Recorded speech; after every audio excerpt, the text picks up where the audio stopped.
Hello, I'm Kads, and welcome to today's video. Today's topic is the third installment of the Halloween-themed challenge tournaments, that being Demonspawn in Fire Knight's Castle. As I've mentioned throughout these videos, this is a repeat of the 4 challenge tournaments they ran last Halloween, featuring the same factions in the exact same dungeon, so there might be some inspiration you can draw from yourself or myself from 1 year ago. So if we hop into the tournament itself, we can see that it's fairly similar to the previous iterations. In this case, we're back to featuring the Chaos Powder instead of the Dust, and then we still have a quarter of an Eternal Soul Stone up for grabs, some Immortal Soul Essence, 3/10 of a Primal Shard, and then a couple of the lower tier Extract here. Now, what I honestly find surprising is that there's not some Prism fragments up for grabs, because they did launch a summon pool today, so I'm surprised to not see that as part of this. From what I can tell, it looks like the only source is going to be the Sand Devil Turn Attack tournament, which starts tomorrow, but we'll cover that in the free-to-play review for that particular summon pool. Once again, I do encourage you guys to check your group to see if you have a fairly easy one. This is going to be a relatively tougher tournament because Fire Knight is always a hard dungeon to deal with. Obviously, this is Demonspawn, so everyone's first thought is going to be Allure, which she can be useful, but you still need a team around her that it's reasonably fast to get through the waves to make people want to actually run it repeatedly. If you do manage to find yourself in an easy group, you could walk away with some pretty decent 6-star Relentless gear, which is hard to come by, but I still implore people to try and go for the rewards here on the right. I want to mention that I have been maxing out each of these turn attack tournaments because I do care about the Eternal Soul coins. Honestly, all of these events added up have pushed me over the 300 that I need to 6-star my Harima whenever her soul pops back into the shop. So these events have been a really big help in terms of my progression towards the higher tier of souls. That said, though, I do understand that that's probably more of an end game pursuit, and so you might not be as incentivized to buy these rewards on the right, in which case then you can do whatever you want to do with your energy instead. Hopping over to the dungeon itself, let's talk about the best stages to farm. As always, I'll issue the caveat that for any type of challenge tournament, you probably don't want to be running hard mode. In this case, I don't really think there's any applicable freeze champion in the entire faction of Demonspawn, so you're kind of SOL if you wanted to try hard mode anyways, so you're best off trying normal mode. And for that, stage 25 is always the best gear in terms of quality. Stage 20 is usually the most efficient stage in terms of points per energy. However, that might vary depending on how fast you can run these dungeons, because once again, this is a turn attack tournament, so you're incentivized to do the highest stage you can, the fastest you can. And then there's always the option of stage 16. It's a lot easier, it's void affinity, and you still maintain the chance to get 6-star gear. So in this case, I have the team that I run on stage 20, and it's actually the exact same team I ran last year. There's no real upgrades that I could have made to this team to make it run a little bit better, but I will say that the empowerment has probably improved their damage a little bit. And I think last year, Dur the Hungerer and Skimfos here were 5-star champions, and that prompted me to stick with stage 20 versus trying to put higher because they were a little bit too squishy for the higher stage. This team technically can run on stage 25, and it's just like slightly more efficient in terms of the amount of points I got for running the turn attack tournament, but it took about a minute and a half longer,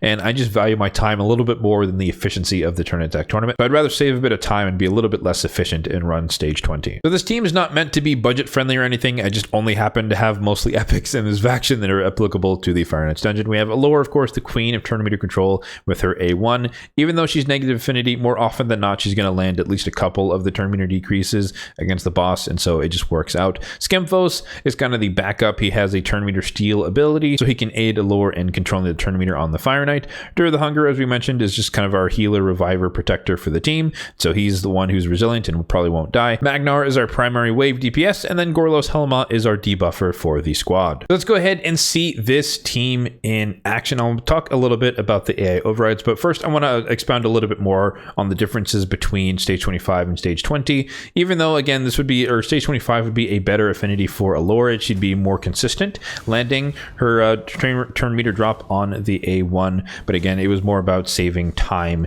than anything else, because like I mentioned, stage 25, or I guess I didn't really mention the exact time, but stage 25 was taking somewhere between 4 and 4.5 minutes, which is pretty long. I like my dungeon runs to be under 3 if I can help it, and so running stage 20, it's closer to around 2 to 2.5 minutes, so give or take, and so it's just a little bit more efficient in my opinion, and from a time perspective to run that. But yeah, so In terms of the AI overrides, my favorite thing to do, of course, for my debuffer is open or don't use on the decreased defense from Gorlos Helma, and then everyone else is basically allowed to do whatever. I think Allure I just turned off for A3 because we just don't really need it. Magnar is free to do whatever he wants. He's DPS.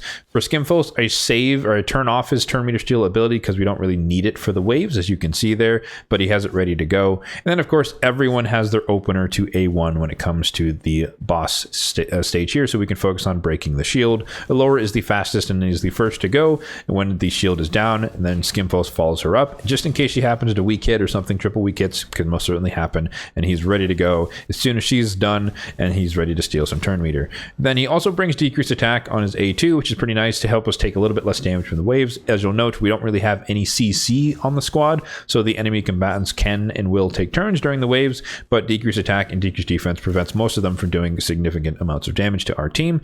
And then Skimfos also has a decreased speed on his A1, so he's kind of like a secret weapon when it comes to Fire Knight. I think he gets kind of pushed to the side because Allure is just so powerful for it, but honestly he's an honorable second when it comes to demon spawns in Fire Knight, at least normal mode. And then yeah, so basically this is just like the Giant Slayer War Master kind of battle. We kind of just whittle the boss down. There's no enemy max HP or any poison activation or anything crazy like that. It's just like basic raw DPS. And I guess technically the only person with masteries, as we'll see as we go through the builds later, is going to be Allure, so she's the only one with the Giant Slayer procs.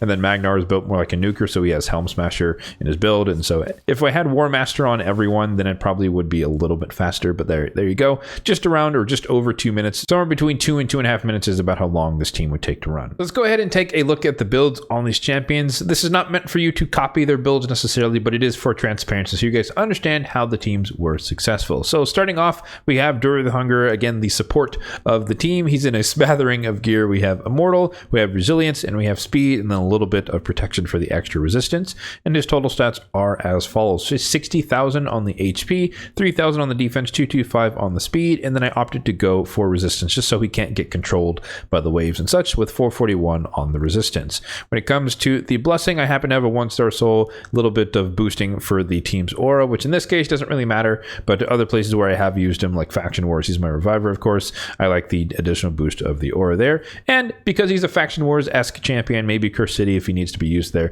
no masteries were needed on him. Next up, we have the queen of the show, which is Allure here in a Relentless set with nothing. She could be in Perception, but she honestly didn't need the accuracy, so I ended up breaking her Perception set just to make sure that I have free pieces for other people, but I digress. Her total stats are as follows: 38,000 on the HP, 3,600 on the attack, 2,500 on the defense, 255 on the speed, full crit rate, decent amount of crit damage at 176, and then enough accuracy to do her job, which is primarily for Doom Tower hard bosses like the Dark Fae, for example, and the Scarab King. I will mention that you don't generally need to book Allure, but I opted to book her just because I use her more so now in the Cursed City, and I wanted the higher chance to place the decreased defense and thus the sleep for a little bit of control when I use her for that purpose. But everything else is basically just booking for damage, so if you're just depending on her for using her A1 and critting, then you don't really need to book her, but this is more of an endgame thing that I opted to go for. And then for the blessing, of course, I went with Cruelty because she does have an AoE double hitter here, which is good for stacking that up, but also the triple hitter A1, once you get to whatever boss you're facing, it really stacks up quickly,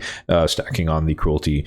And then for the masteries here, the only champion who has full masteries done on this entire squad, we have the offense and support tree. Mostly kind of standard-ish debuff for masteries, hugging the right-hand side of the support tree, ultimately ending on Sniper to boost the chance of the A2, placing the decreased defense, and then hugging the left-hand side of the offense tree, but making sure to bank over to Giant Slayer because, of course, she has a triple hitter on the A1. Next up, we have my Faction Wars debuffer, Gorlos Helma, who is in a mix of gear, perception, resistance, and a one piece of protection. His stats are as follows. He is built like a nuker, I'll mention that up front, but 34,000 on the HP, 4,400 on the attack, 2,600 on the defense, 214 on the speed, fail of 99% crit rate, but I stole some of his gear for some other champion who was a little bit more important, and it just happened he fell below full crit rate. 195 on the crit damage, nothing crazy, and then enough resistance for like Faction Wars to not get debuffed, and then enough accuracy for Faction Wars to land decreased defense. So he's optimized for Faction Wars. That's primarily where I use him.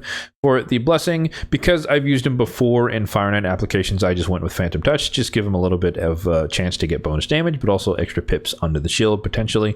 And then masteries, Faction Wars champion, no masteries are required, but I did make sure to get a little bit of the crit rate to try and close the gap that I created. Next up, we have Skimfos, the consumed here in some basic gear. here with the speed and perception than a couple of broken pieces. His total stats are as follows: 44,000 on the HP, 3,600 on the attack, 2,800-ish on the defense, 234 on the speed, full crit rate, a little bit of crit damage, and then fairly high accuracy, 342. I think it's up here because of potential usage in the Curse City. I forget exactly why he's so high accuracy, but I think that's probably the reason for that. When it comes to the Blessing, once again, I kind of used him for a similar purpose as Gorlos in Fire Knight last year, and so I opted for Phantom Touch for the extra chance to get extra hits into the shield. And then, of course, say it with me, he has no masteries because he is more of a niche champion, so he doesn't really need them. And lastly, we have Magnar, the strongest epic HP-based nuker in the entire game, who's in a Savage set with one piece of Stone Skin for the extra HP, and notably, his chest is not maxed out, so technically he was a little bit lax on the damage he could have done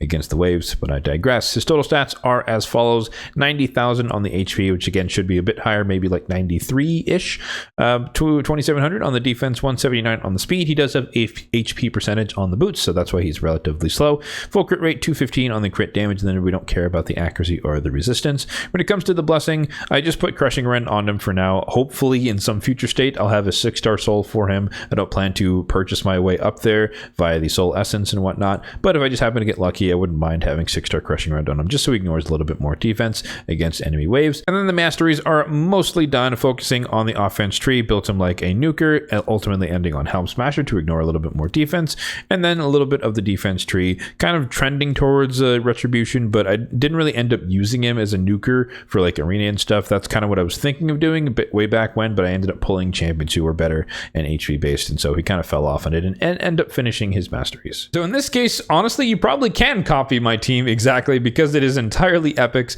but nonetheless, let's go through the faction to talk about some useful champions you could use for this particular fight. Starting off with some turn meter control champions. Honorable mention to Countess Lix because she does have decreased speed on this ability, but also a little bit of turn meter suppression. She takes hella books, and it's a 4-turn cooldown even when it's booked, so it's not the best, but she does also kind of double up by having the block active skills, which can help you control the waves. Of course, we talked about Allure, the queen of turn meter control, and we highlighted Skimfos, the prince, shall we say, of turn meter control, at least on a single target. And then honorable mention to Diabolos, the rare that we all get from running the campaign. Technically, she does have this turn meter manipulation ability on the A3 on a 4-turn cooldown, basically Deacon Armstrong's ability. And then you also have an AoE attack with increased speed, so you can keep your team running a little bit faster than normal. When it comes to the debuffers, we kind of saw the epic variation of the accessible one, which is Gorlos Helma here, AoE decreased defense. And then if you happen to have Sissy of Flame Tongue, she can do decreased defense and weaken on top of the HP burn placing and activation, which can help speed up the run and make it go a little bit faster if you happen to have her. When it comes to the supports, Prince Kaimar is always good. AoE Sleep is strong for a little bit of control, but of course he's well known for the reset abilities, which can, depending on your composition, be very helpful if you have a bunch of strong nukers and you just kind of reset them and kind of nuke between the waves. It can be very, very quick. Wither the Crowned, excellent healer, but you probably want some form of revival unless you can ensure that she can keep your entire team alive. Maybe you run her in a Guardian set, something like that. Duchess, of course, the queen of keeping your team alive or keeping the team running. Helicath, block damage, you can kind of hide under that if you want to protect your team. When it comes to the epics, if the conditions are right, Achak does have an AoE freeze, but sometimes that's an AoE HP burn, depending on the stats of the enemies.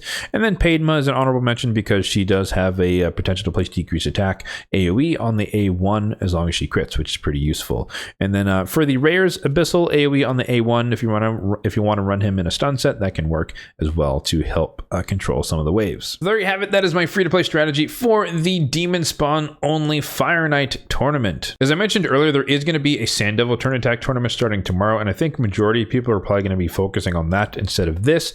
But as I mentioned, for myself in particular, I know you can get an Immortal Soul Stone from the Sand Devil turn attack tournament, and of course you could also get the Prism Fragments in this individual case, just because there is a summon pool live. But the way I thought about it was I'd spend roughly around the same amount of energy in either case, and I could either get an Immortal Soul Stone, which is a chance to get a good blessing, but it could also be a 3-star rare soul, or I can continue banking all these Eternal Soul Coins and guarantee myself 5 and 6-star souls in the future. So I prefer the guaranteed results over the gambling results. So that's where I'm going to be focusing my energy on all of these challenge tournaments, getting as many Eternal Soul Coins as I can, and then we'll switch over to the Fusion once that goes live on Thursday. So stay tuned for that video coming out when the Fusion goes live. Let me know in the comment section down below what your plan is relative to this tournament. Are you participating in it or are you skipping it? If you are partaking, hopefully you do get an easy group, and let me know what team you're going to be running. As always, if you did find this video helpful, then be sure to hit that like button down below. It really does help out the channel, and feel free to subscribe to the channel if you are enjoying the content. Thanks for watching, and have a good one.